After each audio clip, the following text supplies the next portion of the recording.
Poor career करने पिता चाकरी छाड़ी वर्तमान यही क्रिकेटर धोनी दल सहित खेलिबे।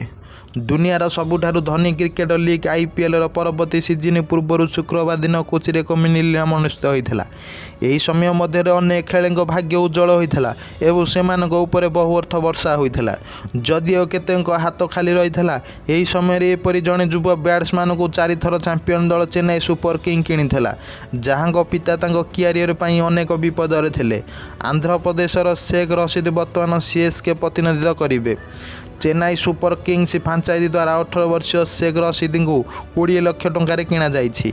चेन्नईर अधिनायक तो veteran wicket keeper Mahendra Singh Dhoni परिचालना करुछंदी। अंडर 19 विश्वकप भारतीय दलर अंश होइथिबा शेख रशीद टाइटल मैच रे अर्धशतक खेलिथिले। रशीद क्यारियर करने को पिता शेख बालिशा बहुत संघर्ष करथिले।